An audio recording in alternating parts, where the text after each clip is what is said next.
What's up guys, it's Tommy here and Milos Kerkez is going to be a Liverpool player, David Ornstein and Paul Joyce and a lot of reputable journalists with direct sources inside Liverpool FC. They report that Liverpool have finally reached an agreement with Bournemouth for the transfer of Milos Kerkez, and it's just around 40 million euros. So Liverpool could negotiate the price down from 50 or 45 million pounds to 40 million pounds. And Milos Kerkez is just 21 years old, and he was one of the best, if not the best left backs in the Premier League last season, and he's a very exciting young talent, and he is Hungarian just like myself, so I'm so happy and excited about this transfer. And in this video we will report to you guys all the latest transfer news and speculation, not just about Milos Kerkez but about a whole host of players. So if you are excited about this, make sure to leave a like, subscribe if you're new around here, and turn on the bell notifications so you never miss the latest updates around Liverpool's latest transfers.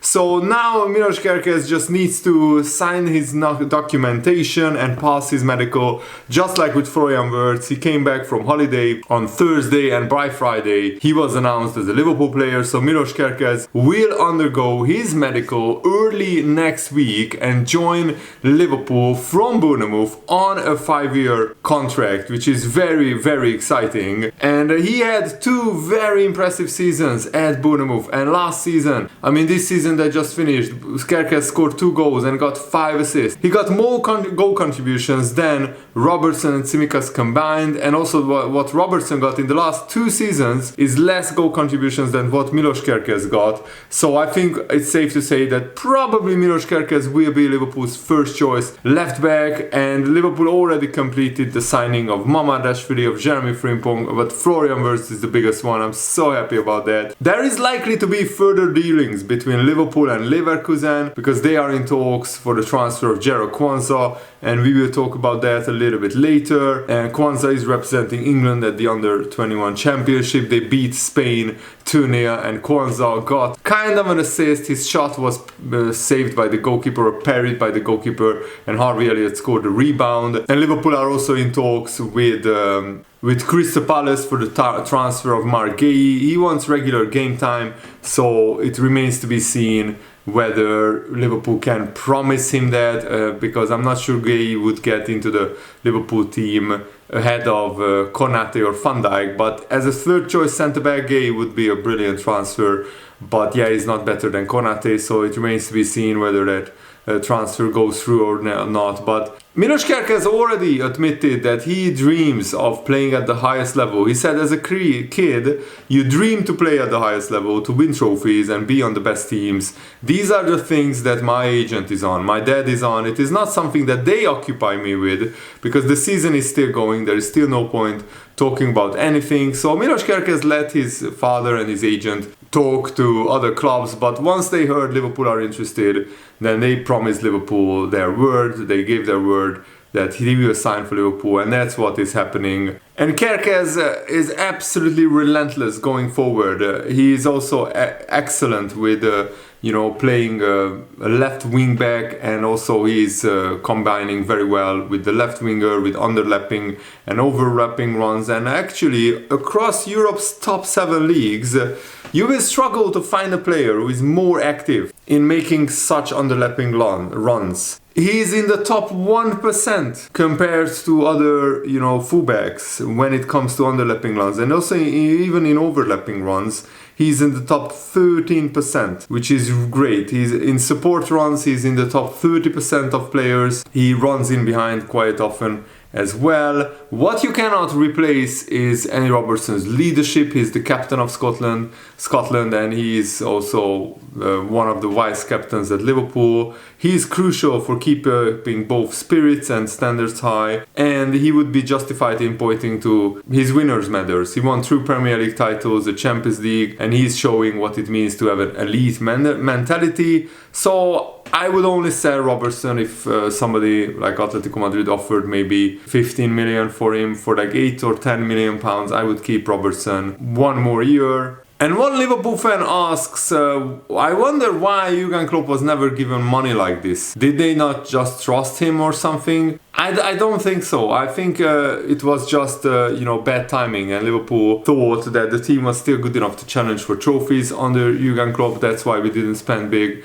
And maybe a combination of Jurgen Klopp staying too loyal to some players, but also right now Liverpool are in one of the financially strongest position ever since FSG took over. And also FSG are also prioritizing Liverpool as a business asset within their portfolio, so we can spend what we earn, and we earned huge amounts of money last year, and we are about to earn huge amounts of money this year as well. And maybe Jurgen Klopp wanting to stick with the same group of players for a long amount of time played into it as well. Remember that Jurgen Klopp extended Henderson's contract when maybe some people thought it was time for Henderson to go. But Arne Slot has no real loyalties to most of these players, because he's a new manager, and these players, even though some of them have been around for a long time at Liverpool, with Jurgen Klopp the emotional connection was so much greater, because Jurgen Klopp came to Liverpool, and some of these young players, they grew with the team, they grew with Jurgen Klopp, and they won everything with Jurgen Klopp. So their emotional bond, their emotional attachment was a lot stronger. And that's why maybe Jurgen Klopp got too attached to these players. But also, when Jurgen Klopp needed and wanted a rebuild, he got funds, because we spent 75 million on Van Dijk, 65 million on Alisson, and also a decent amount on Fabinho. And remember, when Jurgen Klopp wanted to rebuild the midfield, we spent 60 million on Szoboszlai, 35 million on McAllister, 20 million on Endo, 35 million on Gravenberch as well. When Jurgen Klopp needed a midfield rebuild, Liverpool spent 120 million on that rebuild, so it's not like Jurgen Klopp never got the funds. Also, we signed Jota, Diaz, Gakpo, Darwin Núñez for massive amounts of money under Jurgen Klopp as well.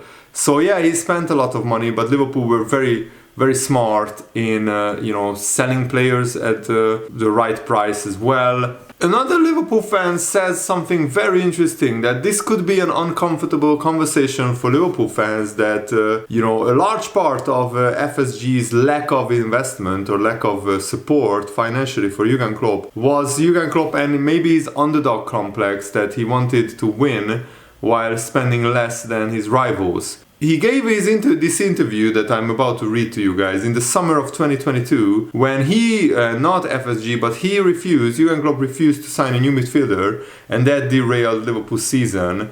To count Carvalho, Keita and Oxlade-Chamberlain at that point as elite midfielders was maybe a misjudgment by Jurgen Klopp.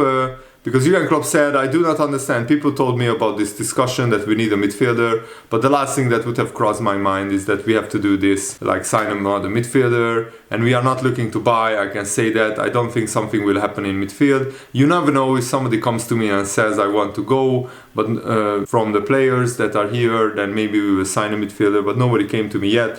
If that happens, then we have to talk new, but if the situation stays like it is, then tell me why would we. And we can go through it. Where do you want to start? Fabinho, Henderson, Thiago, Milner, Keita, Curtis Jones, Harvey Elliott, Carvalho, Alex Oxlade-Chamberlain. Yeah. Now you tell me what kind of player are we missing? Well, the problem is Fabio Carvalho wasn't good enough. Alex Oxlade-Chamberlain was injury prone. Naby Keita was injury prone. So again, that's three midfielders that, yes, on paper, Liverpool had enough midfielders, but we started getting injuries. And yes, some of those midfielders were world class at the time. Fabinho, Henderson, Thiago, even Curtis Jones and Harvey Elliott, up and coming young players developing. James Milner was very good. And four of those midfielders won Liverpool the league title, and three of those midfielders won Liverpool the Champions League. So, and also one of them was one of the best midfielders in the world, Thiago. But again, sadly, injuries derailed his last season. So there is always balance to these things. But maybe Jurgen Klopp misjudged that midfield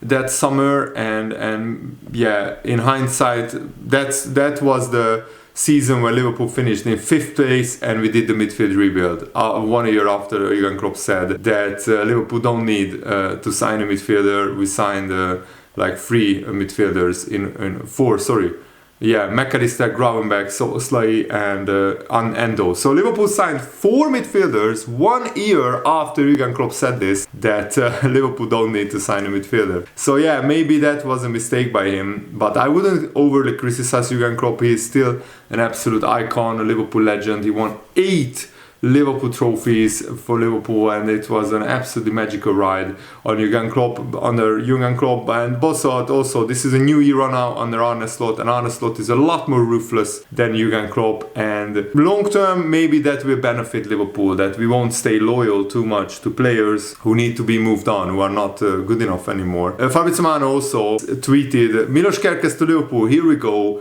plan from May confirmed. It's all agreed between clubs. 40 million transfer fee, a long-term 5-year deal. Kerkez is set for the medical in the upcoming days. So Kerkez to Liverpool, never in doubt, and that's a great thing. And I'm really happy that Kerkez is going to be a Liverpool player. And I also wanted to add some balance to this with regards to how Jurgen Klopp spent money under FSG and how Arne Slot spent it. And the Liverpool Echo, which is a very well-connected Liverpool news outlet, and they have close ties to Liverpool sources, they are reporting that Mark Gay would jump at the opportunity to move to Liverpool if the opportunity arose. He doesn't need too many guarantees for regular game time, because I think he would absolutely love to play for Liverpool. And also the latest news from the Kicker newspaper is that the full agreement between Bayer Leverkusen and Liverpool has been reached for the transfer of Jero Kwanzaa. So that will set in motion this Mark Gay transfer story. It remains to be seen if Liverpool can convince Mark Gay on game time, but the latest news is that he would jump at the chance to sign for Liverpool, and then he will fight for his place. But even being third choice centre-back at Liverpool is better than being first choice centre-back at Crystal Palace. So being third choice at Liverpool is better than being first choice at Crystal Palace. And Fabrizio Romano is also reporting that early next week new contacts will take place between Napoli and Liverpool for the transfer of Darwin Núñez, and they want to understand the conditions of the deal, so the negotiations are ongoing. And Jurgen Klopp also had his say on the signing of Florian Wirtz. It will be really great for Liverpool, I'm sure of it. They have signed an exceptional talent in Florian Wirtz, and I'm looking forward to seeing. It's going to be good, and Jurgen Klopp will be watching. And so this is a kind of a Jurgen Klopp type of signing probably the best German young player in world football. 2 years after Jurgen Klopp left Liverpool, it's kind of ironic that we signed one of the best German players in Florian Wirtz. And I loved Liverpool's presentation, that they showed the hat and the sunglasses that Florian Wirtz wore on holiday while being photographed with Jeremy Frimpong, who is best mates with. And Jeremy Frimpong said already that he's very excited to play alongside Florian Wirtz and also to be with his best friend in the Liverpool dressing room. That will make Frimpong more comfortable, that will make Florian Wirtz more comfortable. And Frimpong actually said this: I'm really excited about playing with Flo. I'm really looking forward to playing with the Liverpool squad, and of course Flo is joining, so it makes it extra nice. He uses Flo as the nickname for Florian Wirtz, obviously. And I'm going to a comfortable environment because I also know some people from the national team. Yes, Frimpong is good friends with Gakpo, Gravenberch and Van Dijk. Arne Slot is Dutch as well. So it's a lot of great connections. And Milos Kerkez also will have a good friend in Dominik Szoboszlai, and these connections are important for players to be comfortable in the dressing room and to settle in very easily, very nicely. And Fabrizio Romano also reports that Darwin Núñez remains Napoli's priority and dream target, and Napoli won't advance or close on different options until they have a chance to sign Darwin Núñez. Talks will continue next week in order to understand, the conditions of the deal, how much money, how much transfer fee Liverpool want, how much wages Darwin Núñez want, and if that can be feasible and financially affordable for Napoli as well. And Liverpool also want Victor Osimhen. Napoli won't make any discounts on his 64 million release clause. Liverpool have offered an equal exchange deal, including Chiesa and Núñez for Osimhen. The Napoli president, De Laurentiis, listen to this. He wants Chiesa plus Núñez plus 17 million pounds for Victor Osimhen. I mean, that's undervaluing Núñez and Chiesa as well, because I think Chiesa and Núñez maybe for the full 64 million, that would be okay. But another 17 million, that's too much. That means that Chiesa and Núñez is worth like 47 million. Come on now. That's ridiculous. 47 million pounds for Chiesa and Núñez combined. That's too low in my opinion. So let me know, what do you think about all the stories in today's video? And I'm really happy that Milos Kerkez is going to be a Liverpool player as well. That is brilliant. Absolutely over the moon with this signing. Thanks for watching, guys. Hope you enjoyed this. Have a nice day. See you later. Goodbye.